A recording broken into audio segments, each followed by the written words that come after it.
Good morning, good afternoon, good evening kung saan ka mang sulok sa mundo kaibigan. I wish you well. Welcome to Parking and Calzada University. Andito na naman ang iyong professor kaibigan sa Parking University. Alright, another topic for today. And before natin simulan, be grateful kung saan ka mang sulok sa mundo kaibigan. Alright so topic natin ngayon kaibigan. Itong ano ni Ryan Holiday kaibigan na react less. Okay, so bakit nga ba daw hindi tayo magiging overreacting kaibigan? Okay, so ganito daw yung kaibigan. Ito yung teaching ni Ryan Holiday sa Stoicism kaibigan, na bakit daw tayo mag-react, hindi masyadong reactive kaibigan. So kasi mostly tayong mga tao, lalo na pag yun yung nakikita natin, nabuboot up tayo sa ganun na kunting mag-react tayo. So once kasi mag-react na tayo kaibigan, so every time we react, we just change our frequency.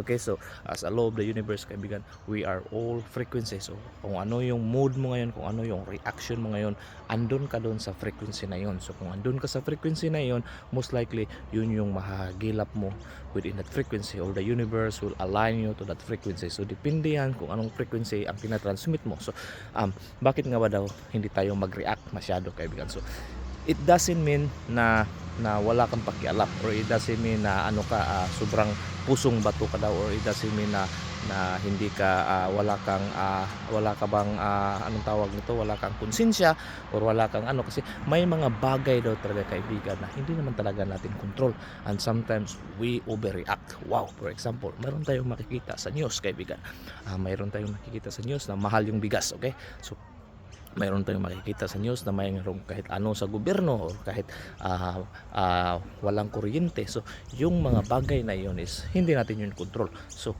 hindi natin makontrol kung ano yung presyo ng bugas, hindi natin makontrol kung nag-run out man siya, hindi natin makontrol kung ang tax nag-i-increase, hindi natin makontrol kung ang gobyerno ano bang tawag dito, hindi ka nabigyan ng gobyerno, or nabigyan ka ba ng gobyerno. So those are the things you cannot control kaibigan. Or kung for example mayroong mga gira, okay, so may mga gira hindi mo natin yung control. So it doesn't mean na wala kang pakialam or wala kang puso kaibigan. So but when you choose to react less daw kaibigan, okay, yung nerve mo, yung cells mo kaibigan, yung frequency mo kaibigan, at least kasi once mag-react ka, overreacting ka. So for example, gira, mayroong gira, so may news na gira, so kahit malayo na yung gira kaibigan, parang hindi ka na makatulog, parang natatakot ka sa mundo na matunaw yung mundo kaibigan.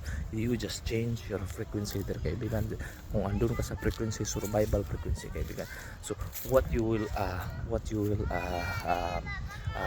na mahahagap ng frequency is within that frequency kaibigan, way fair survival frequency, which is napaka hindi magandang may dudulot sa atin. So anyway, so for example, kahit yung may makikita ka na may binaril, may inano ba dyan, pinatay or something, so na outside of your control kaibigan. So pag palagi kang nanood doon, at saka palagi kang nagre-react doon, nagre-react na kawawa lang talaga, so hindi ka makatulog or anything, na nag-overreact ka, at wala ka naman talaga daw matulong. Kasi paano ka matulong? For example, hindi mo naman yun out of control, unless may maitulong ka daw na okay, baka may ipadala ka para mapagamot or anything. So mas mabuti pa yung ganun. Pero pag nag-iisip ka lang dahil sa sitwasyon na yun na hindi mo yun control, mayroong gira doon, may pinatay or something, na awa ka, at saka nag-apekto ka, nag-overreact ka kaibigan, is you just change your frequency kaibigan. And that frequency, be careful, kasi whatever frequency na tinatransmit natin, yun din yung mahahagilap natin kaibigan. Okay, so for example nga daw, sabi nga ni Ryan Holiday, yung isip ng ibang tao, or ang sabihin ng ibang tao is hindi mo yun control. For example, may taong nag-iisip sa'yo ng hindi maganda, o hindi maganda para sa'yo, or yung tao nagsasabi ng hindi maganda sa'yo kaibigan. So minsan nag-overreact ka, kahit kunting ano mo na may narinig ka na hindi maganda, nag-overreact ka, hindi ka na makatulog, o galit ka, gusto kayang makabawi or anything, hindi ka na makatulog, anything, na nagagalit ka sa tao na yun. So if once magagalit ka, anger yun kaibigan, yung frequency mo doon kaibigan, nasa low frequency ka, and sometimes nasa survival mode yung frequency mo kaibigan, and you cannot receive a frequency of abundance doon kaibigan. Hindi ka makareceive ng peace, of frequency of peace, kasi yun yung tinatransmit mo. The law is always the law, kaibigan. Whatever you transmit or whatever yung yung tinutune in mo na frequency, yun din yung mahagap mo na frequency, kaibigan. Wow! Dito natin yan matutunan sa Parking University, kaibigan. Ang iyong lingkod, professor ng Parking University. Alright eh. So, ano pa? So, di ba? Ito yung magandang talaga yung may magsabi sa iyo ng hindi maganda. Ito yung most likely na makaapekto sa atin. Kasi especially tayo mga Pilipino, napaka-sensitive natin. Okay? So kahit kunting sabihin na hindi maganda sa atin, hindi ka na makatulog, parang hindi mo na mapaano yung tao na yun. Parang inano mo na talaga, hindi ka makatulog, at saka parang kinundim mo na yung tao na yun kasi nagsasabi yun ng masama sa iyo. But end of the day daw, kaibigan, yung pag-iisip ng tao, yung sinasabi ng ibang tao is hindi mo yun makontrol. Paano mo yun makontrol yung mind ng ibang tao? Paano mo ba yun makontrol kung may sabihin sila or wala silang sabihin?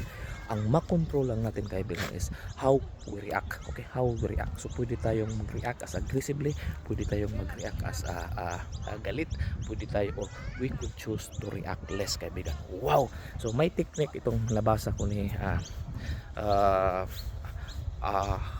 How to be happy na libro. Sino ba yung limutan ko yung pangalan, but may tinatawag siya na happening, kaibigan. So minsan kung ikaw daw or galit or anything na mayroon kang nasa sitwasyon ka daw na parang gustong mag-calm down, instead mag-react ka kaagad. Kasi kung mag-react ka kaagad, kaibigan, tapos hindi na tayo makapag-isip, we could lead to reaction na hindi maganda. It could be makapagsabi tayo ng hindi maganda, makapagawa tayo ng hindi maganda, kasi we react na hindi pa tayo nakapag-isip. So for example, may nagsabi tayo ng hindi maganda tapos nag-react ka kaagad, it could be nakapagsabi ka na rin ng masakit o hindi maganda, or nakasampal ka, nakasuntok ka, which is not good kasi andun ka na sa frequency na yon. So marami ka na tuloy kaaway. So anyway, so ang sabi niya, kaibigan, pag mayroong event na hindi maganda o mayroong kang desisyon na gusto ka daw na need kang mag-decide, kaibigan, i-share natin yung ni doktor yun, kaibigan, yung nagsulat. May tinatawag siya na happening. So every time daw siyang before siya mag-decide or mag-react, kaibigan, ganon niya yung kamay niya, kaibigan, straight, tapos ginaganon niya yung dalawang kamay. So yung left arm, lagay natin ito dito, okay, para makita natin, kaibigan. Yan, ganon, kaibigan, yung kamay mo ilagay mo daw dito, at saka before ka mag-react or mag-decide, ganon mo daw, kaibigan. Breathe in, breathe out 10 beses, kaibigan, at saka makikita mo daw yung result doon na mag-iba yung frequency mo, mag-iba yung reaction mo. Instead na mag-react ka ng something na